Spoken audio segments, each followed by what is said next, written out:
Matters in the court. I would not like to comment on that. But as a general comment, I would like to make not specific to the mental health care of our country. These mental health care acts all over the world, I think, are anachronistic. They are not in tune with the times. We are carrying the baggage of 19th century by enacting all these laws. We are clubbing all mentally ill. Only 10% are about seriously ill. This law is applicable only to those people, even not those 10%. Psychiatry Symposium 2022. Starting with our third panel for today, the topic is Telepsychiatry, Cyber Psychiatry and the Information Technology Act 2000.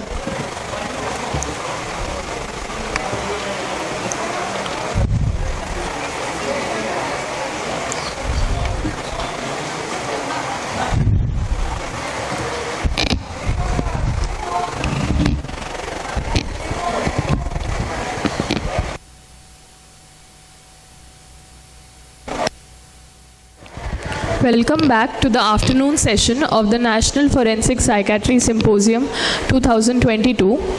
Starting with our third panel for today, the topic is Telepsychiatry, Cyber Psychiatry and the Information Technology Act 2000. I would like to first call upon stage our moderators for this panel. I welcome Dr. Vidyadhar Vatve, Senior Consultant Psychiatrist and past President of the Indian Psychiatric Society.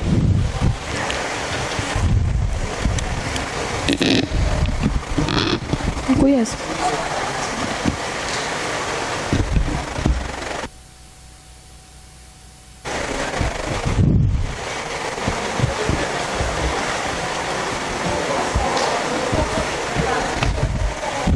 I welcome Dr. M.S.V.K. Raju, past President of the Indian Psychiatric Society and also past President of the SARC Psychiatric Federation.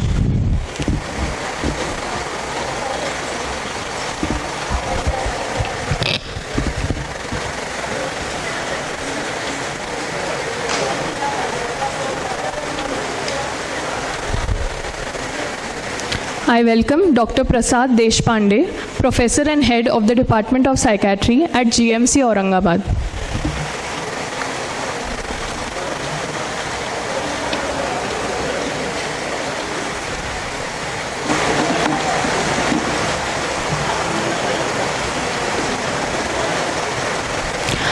I welcome Dr. Ivan Netto, Chairperson, Forensic Psychiatry and Law Specialty Section of the Indian Psychiatric Society.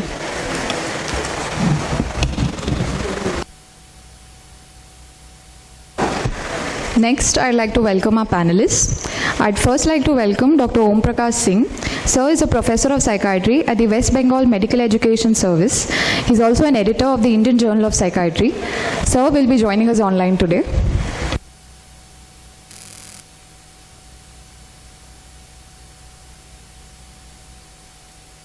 Next, I'd like to welcome Dr. Ravish B.N. He's a professor of psychiatry at Mysore Medical College. Sir will also be joining us online today.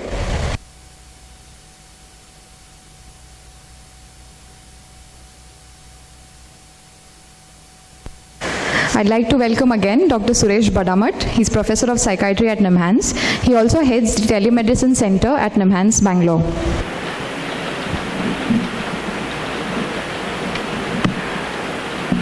Next, I'd like to welcome on stage Shri Sunil Pawar. He's the Assistant Commissioner of Police, Pune City. He's also a faculty to all police institutes on cybercrime investigations.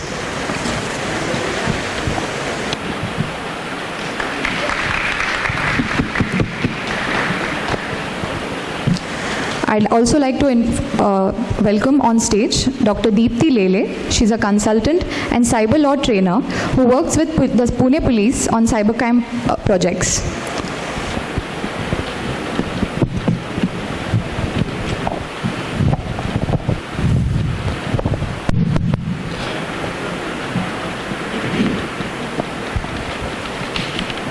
Now I'd like to hand over the mic to Dr. Ivan Netto for explaining the ground rules for this discussion. So we are repeating the ground rules because some people have come and not attended the first sessions. So the ground rules are meant for the smooth functioning of the panel so that all moderators, panelists, and the audience can effectively participate in the panel discussion. Each moderator will ask one question to a panelist. The panelist will answer the question in 4 minutes. If he exceeds the time, the bell will be rung by Dr. Vinay Chauhan, and there will be 2 rounds of questions. The panelists are kindly requested to keep to the time. After the rounds of questions, the moderators will welcome questions, comments from the audience, and then you can have your discussion within the time. And I now hand over to the moderators.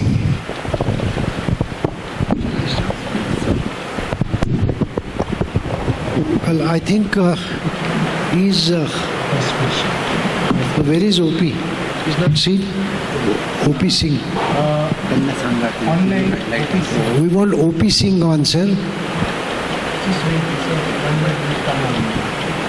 Okay, welcome. The video is not on. He's there. Okay, welcome Dr. OP Singh. Welcome to this. No, he is Ravish. Are you able to hear us? Anyway, I'll start with the first question, OP. You have to give us an overview of the current telemedicine practice guidelines for RMPs, not necessarily psychiatrists, registered medical practitioners. They're all doing telemedicine practice. Physicians are doing, general practitioners are doing. So give us detail or guidelines regarding telemedicine practice. Thank you.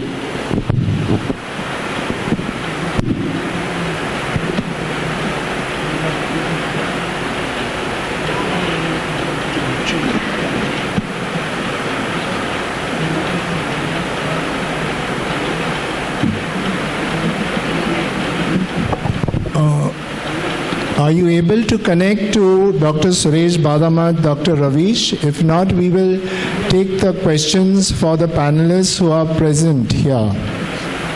Questions internet is unstable, so we can take other. Yeah. What about Ravish? Dr. Suresh Badamat is there, so maybe we can take Dr. Suresh Badamat's question. Raju. Yeah, yes, sir. Please go ahead, sir. Can you hear me? Welcome again, Professor Suresh Math. Nice to have you with us here again. So, the title of the present symposium is Telepsychiatry and Cyber Psychiatry and Information Technology. Probably telepsychiatry and cyber psychiatry are used synonymously. There is a little bit of difference maybe there. Probably you will enlighten that first. But the question is, what are the various laws that come into play during telemedicine? And that include telepsychiatry.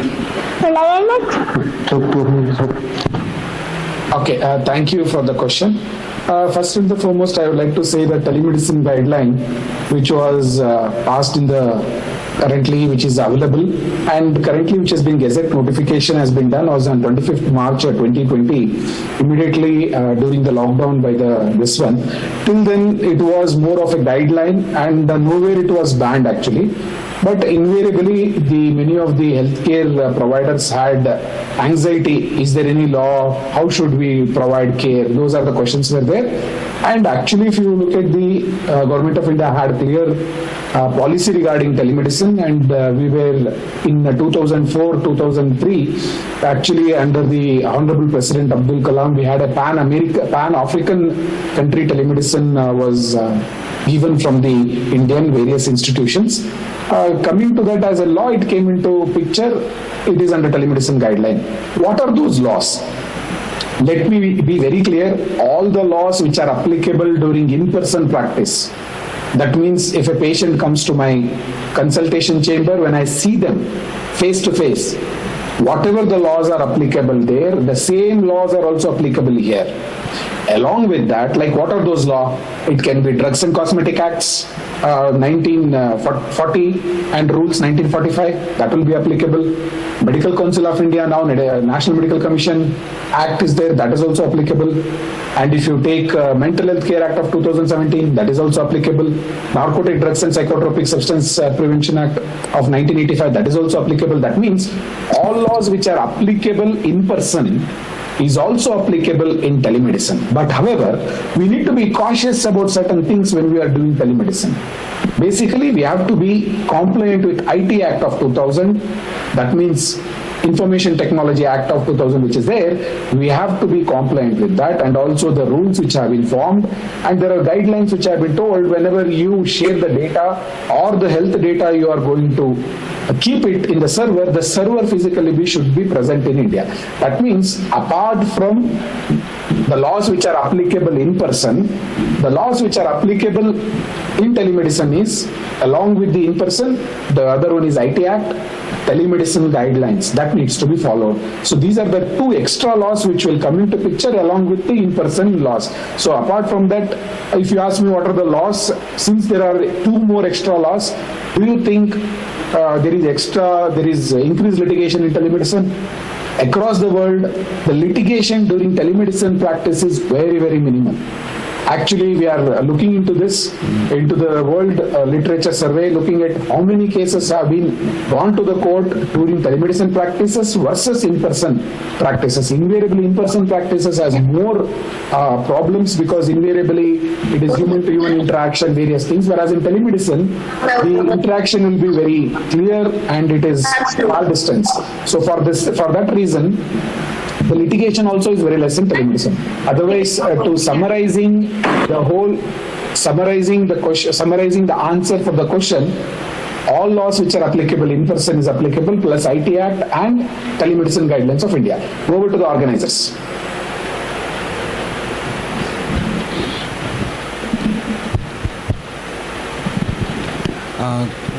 Could we focus on Dr. Ravish?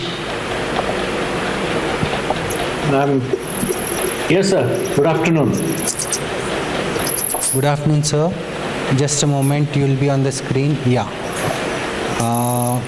Regarding this telemedicine consultations, what are the different modes in which it can be performed?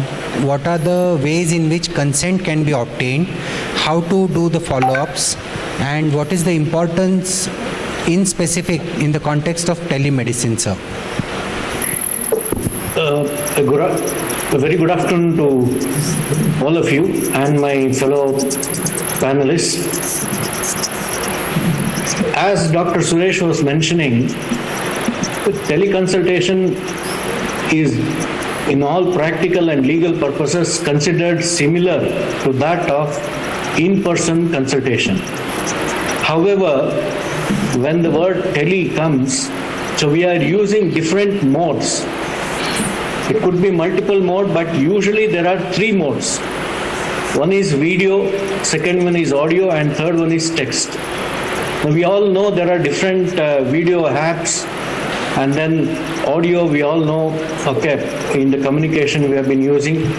Text, there are two types, synchronous and asynchronous. The asynchronous one is quite older one, like email or a fax. Okay, so here email will be sent and then the therapist will act later. Now that is different modes of teleconsultation. When it comes to consent, just like in-person consultation, the moment a patient walks into the consultation, there is an implied consent. Likewise, the moment the patient starts the teleconsultation, it's an implied consent. Where the explicit consent has to be taken when a caregiver or a family member initiates the consultation, or a different RMP, meaning registered medical practitioner, starts the consultation, or if from the community a healthcare worker starts the consultation, then you need explicit consent from the patient that he is of the opinion that he has consented this person. And kindly note the relationship between the person with the patient, because that has to be documented. When you ask for the importance, so always when it comes to digital mode of consultation, maintaining privacy is one of the key factors.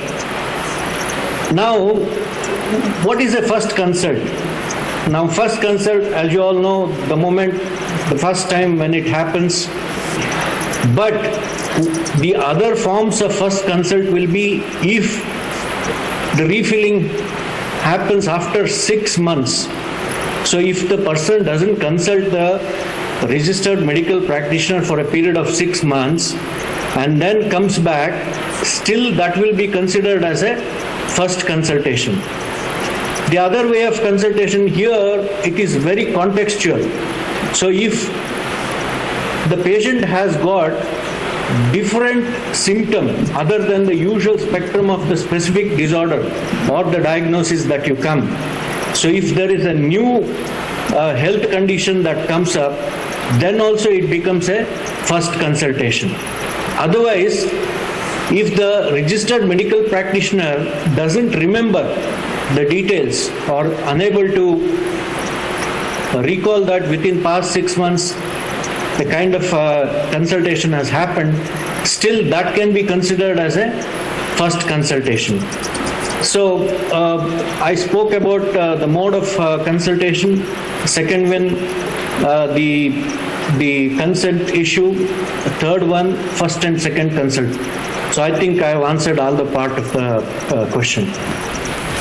Thank you, sir. Thank you. Now that OP is available online, OP, already we have two speakers who have said about the telemedicine, but you were the one whom I was going to ask the first question, which I'll repeat.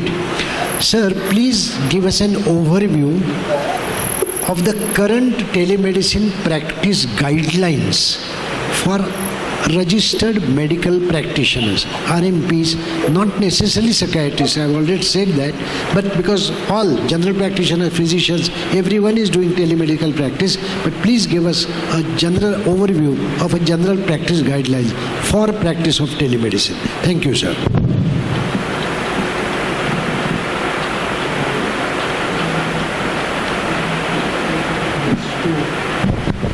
Dr. O.P. Singh, you have to unmute yourself. Thank you, sir. Good afternoon to everybody. Sorry for being late. My regards to Dr. Netto, sir, Dr. Wadwe, sir, MSV Raju, sir, and others. So the question is what a general practitioner or registered medical practitioner should know about consultations. As we are being discussed in psychiatry, we know that there is clear-cut guidelines. But general principles are, first, you have to know the identity of the person. You have to know you have to verify who is starting the consultation, how it is being started, and what are the conditions. Whether you can do the proper examination from your end or not. That is very important, and whether the consultation is being started by the patient himself, family member, in health worker, or a doctor from other end. So according to that, the response will be different. And again, whether this consultation is being taking place, the person's location, because the current guidelines still have that person should reside, consultation should happen between the territory of India. So that is again very important to know from where the person is seeking consultation. So these are the things which registered medical practitioners should know in general. For psychiatry in particular, we should know about which drugs which can be prescribed which are over the counter, which can be prescribed in the first consultation, as Dr. Ravish was saying, and which are the things which can be prescribed in second consultation, and what is the difference. And for every registered medical practitioner, issue of confidentiality and preservation of record is very important. That log has to be maintained when and when consultation has been done. Whatever the reports which we have seen or which are part of the consultation, that has to be kept, because that may be required, because our decision will be based on that. Again, we should make everybody should be able to make a provisional diagnosis before starting treatment.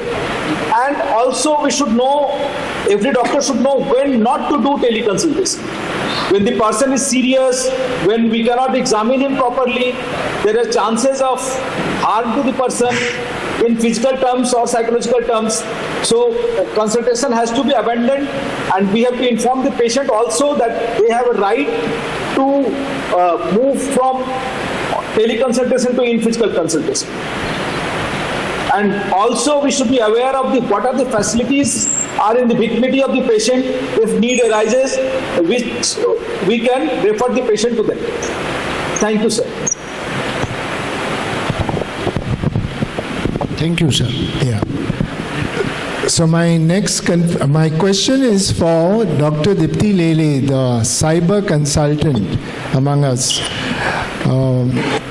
We are so familiar hearing these terms like cyber world and the real world. Now, the cyber world is, exciting, frightening, and inviting. And therefore, we need to know from you what is the ethics in the cyber world, and what is digital hygiene, what is this thing known as cyber locker, and terms like these. Thank you. Hello, can you hear me? Yeah.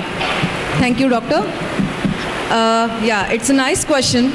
Basically, we have seen from last 2 years, we were going through Corona.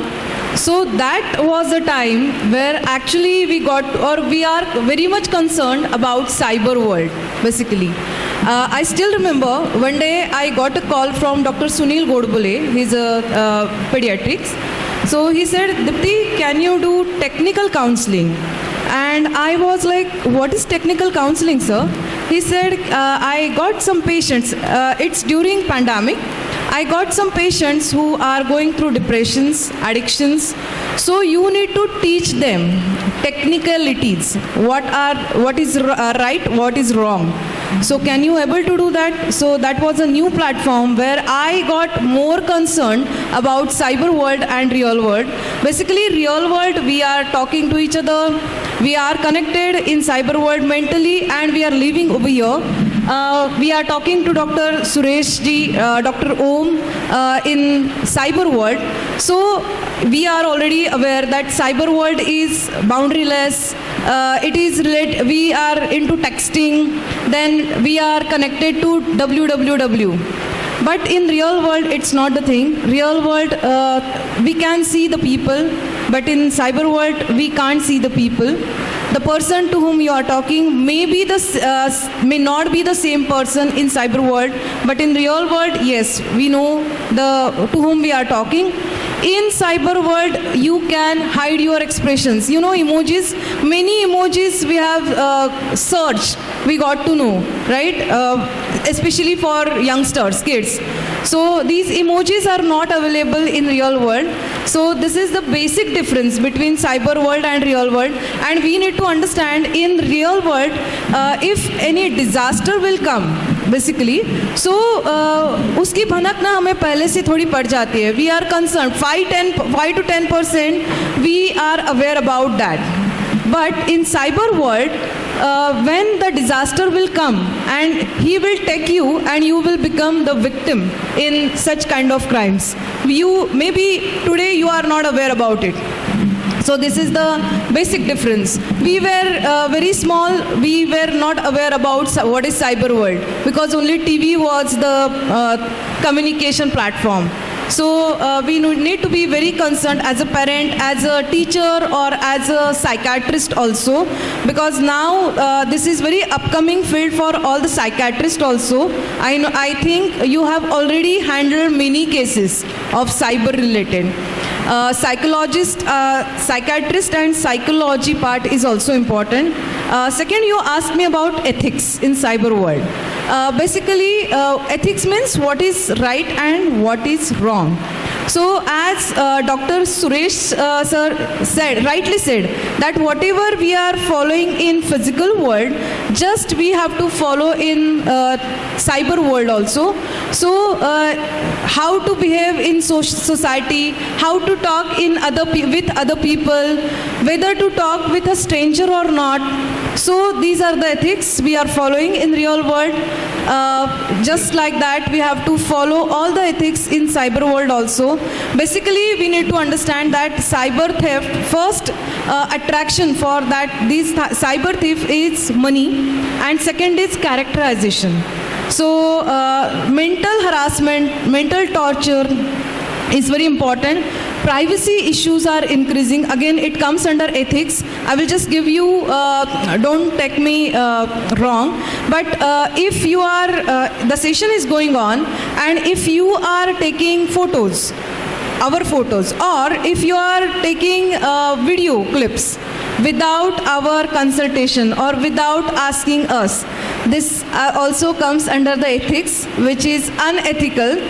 I will give you one more example. If my husband knows my password, okay, and if he is checking my email address every day without asking me, again, it's a issue of ethics, definitely, right? If your wife is checking your mobile every day without your permission, ethics.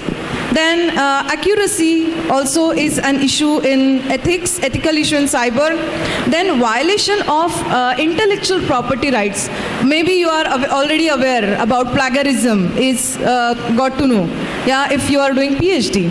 So why it has come? Why copyright infringement is increasing day by day? So again, that is an ethical issue. Accessibility is one more issue. Then you asked me about digital locker. Digital locker is a beautiful thing which is given by central government of India. Basically, I'm sure you must be aware about digital lockers, and it's a good initiatives by central government of India. It comes under the flagship of central government of India. It comes under Digital India project, and where all the citizens of India, they are giving you a free of cost platform to save your documents so that you can access from anywhere. So it's a beautiful thing which is given by central government of India. Thank you. Thank you, madam. Thank you. Thank you. Can I go ahead with next question, sir? This is the question for man in Vardi. ACP Shri Sunil Pawar साहब. बड़ा लंबा चौड़ा question है sir. What are the various cyber crimes in relation to Information Technology Act? पहले 2000 वाला, बाद में 2006 amendment. Shall we go one by one? Yes. So can you tell us about the first part? What are the various cyber crimes in relation to IT Act? Just ask all questions, I will give one by one. No problem. The next question is, sir, what are the other laws related to cyber world? This is part 2. How are they investigated? That is part 3. And then we want you to explain the terms like cyber advocates, cyber stalking, electronic evidence, phishing, doxing, and ransomware. This ends the question. Thank you, sir. Good afternoon, all. Sir, you have asked so many questions for this. I take 4 hours in lectures in all faculties. It's okay. Cyber crime is the crime which is done with computer as a tool, or computer is the target. This is the basic definition of the cyber crime. In cyber crime, nowadays 40 to 50 different crimes comes under it. Basically, cyber crime divided into for economic and for harassing. These two differentiate mainly parts. For economic crimes, the fraudsters, now the crime scenes are ATM cloning, ATM card frauds, then job fraud, OTP frauds, visa fraud, lottery fraud, loan fraud, QR code frauds. These all are done for the economic purpose. Then next part is the cyber crime for social media cyber crime. In these fake Facebook accounts or social media accounts, Instagram, Twitter, the fake accounts are opened and harassed to men or women. Then post mobile numbers, fake mobile numbers are the separate cyber crimes. The videos are uploaded on the platform. Then hacking, ransomware, you have seen, ransomware is the hacking crime, mail spoofing, mail hacking, and then the crimes in industries area, the data theft, source code theft. All these are the cyber crimes. Nowadays, we have seen cyber crimes. The main cyber crime is now sextortion, calling video, accused calling on video and then harassing to get money back from him. This is the main nowadays, and these all accused are from Rajasthan area. The second nowadays, electricity bill fraud, cyber fraud. You get message in night that you will cut off because you have not paid the money, and they send a link and your account all became empty. These two crimes are nowadays very seen in large scale. This is the first question, the type of the cyber crimes. Then the second question was, what are the other law related? The alternative law related to the Cyber Information Technology Act is our previous one, that is Indian Penal Code. Only the law in this Indian Penal Code 419, 420 also comes in IT Act 66, 60, 66C, 66D. The only alternative act to this IT Act is the Indian Penal Code. This was my second question. How are they investigated? This is also again watched. When we get complaint, we lodge the complaints, we make correspondence to many intermediaries, that may be service provider, mobile service provider, internet service providers, web service providers, banks, wallets. We get information from these intermediaries. We get IPs, we get mobile numbers, we get CDR, SDR, cab details, and we find accused who is involved in this. And once we catch accused, we seize all the search and seizure operation there. We seize all digital devices from accused. Then we send it to FSL. We corroborate the evidence and we put up charge sheet before the court of law. This is my second question. How are they investigated? Then cyber stalking. Cyber stalking is the harassing victim by posting individual information. Now madam said that even wife seeing mobile or husband seeing mobile, that is also cyber stalking. Then electronic evidence is the evidence which are created by the electronic device. Phishing is the attack that steals money by stealing the credentials. Doxing is the releasing of your valuable information on the online platform. Then ransomware. The doctors who have got their clients' data, they keep their data, and the accused send malicious software. Ransomware is the malicious software to their PC or laptop, and they hack total laptop or PC, and your data is encrypted, and they demand money to decrypt that data. That is also ransomware. Thank you. Thank you, sir. Thank you. Over to you, boss.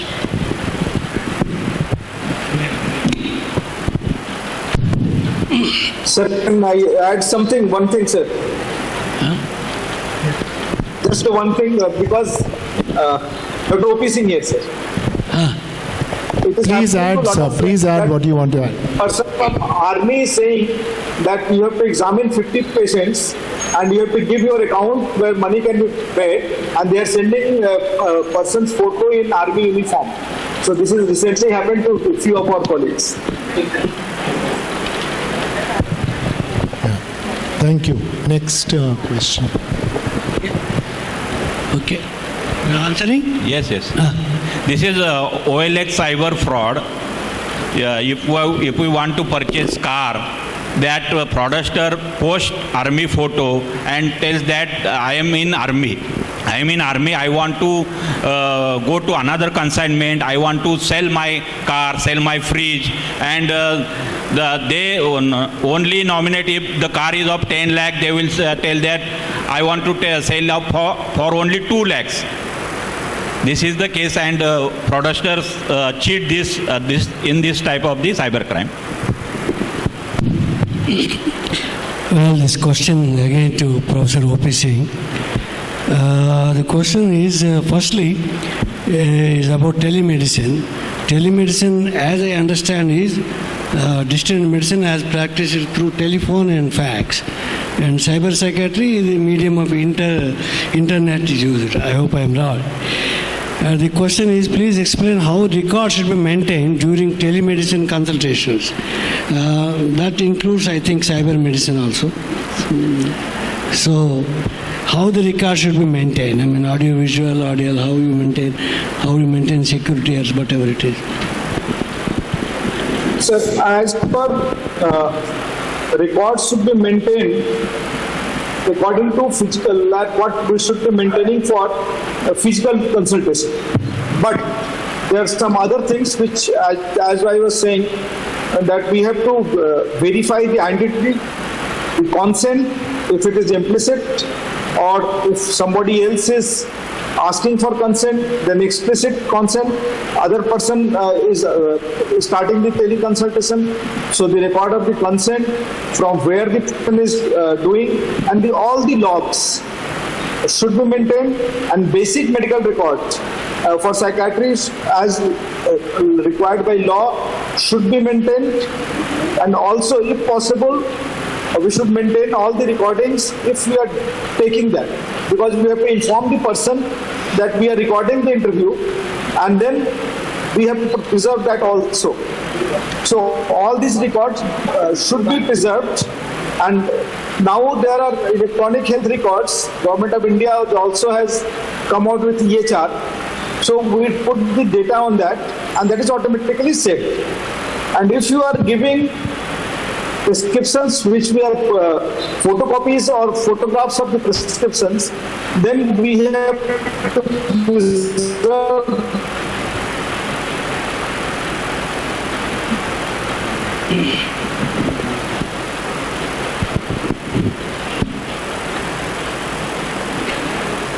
Audio is not audible.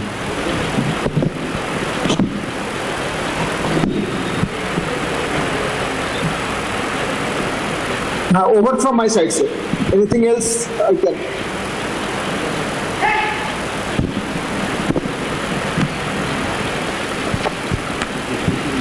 Okay, fine.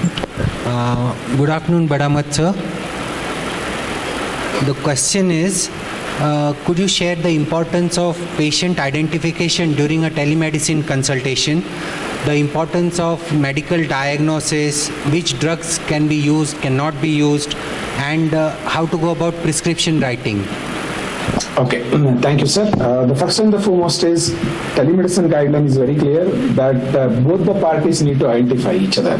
That is, the patient identity should be clearly revealed so that there is a obligation has been passed on the doctor to check or verify the identity of the patient. At the same time, the doctor at every touch point with the patient, he need to introduce himself. I am so and so. If I am doing a telemedicine, I will be telling I'm Dr. So and so, I am a specialist in this area, and my registration number is this. So that both the parties need to identify each other. The main reason being is, imagine if I can switch off the video and give consultation. That is a possibility, it can happen. So a person who is not a doctor can start giving consultation. That is the reason they say identification is very essential. Similarly, on the patient side, there should not be a ghost patient sitting that side and taking consultation for something else. And that medicine can be misused. For that reason, it is very clear, both the parties need to identify each other, then only the consultation should proceed. Without the identification of both the parties, that means both the parties should know each other, whom they are consulting, what is the credentials, what is the ID card, all those things.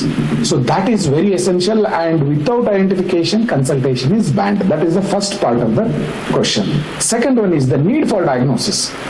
Again, telemedicine guideline, though we have the guideline is very, if you ask me, one of the best in the world. The simple reason is it has given complete autonomy to the patient and also to the doctor, both the side. Anytime the patient can say, I want to come and meet you in person, or else I don't want consultation. Similarly, the doctor in telemedicine will say, I can't see you on telemedicine because your condition needs to be seen in person. That kind of autonomy has been given. At the same time, when you are prescribing a medicine, you need to have at least provisional diagnosis. Without diagnosis, you cannot prescribe, because the telemedicine guideline has very clearly said that if you don't make any provisional diagnosis or differential diagnosis, what are you thinking? That has to come on the prescription. That's the doctor. That based on that, your medication should be written. So this is second part. That means without diagnosis or a provisional diagnosis, don't prescribe medicine. That is second. The third part, what are those medications which can be given? See, telemedicine guideline, actually this is the one which is slightly difficult part of telemedicine guideline. It talks about 4 categories of medicine: O, A, P and prohibited medicines. O is over-the-counter medicine. What is this over-the-counter medicine? These are the medicines which do not require any kind of prescription. It can be paracetamol, it can be Vicks, it can be lozenges, it can be vitamin tablets. And also it says, during health emergencies, the government can notify any medicine. For example, is COVID vaccine. Across India, COVID vaccine was given in 100 crores. No single prescription was given. That means during that time, the government considered it is a over-the-counter prescription. Anybody can go without even a prescription, can take this vaccine. But however, they have given a public education who cannot take, who can take this injection. So those are considered as over-the-counter medicine. Over-the-counter medicine, any mode of consultation is fine. Either audio, video or even email. On that we can prescribe this medicine. That is list O. List A are those medicines. List A means it is again, the Telemedicine Ministry of Health and Family Welfare did not go into divide this, but they gave a rough guideline. List A are those medicines which have least addictive potential or abuse potential.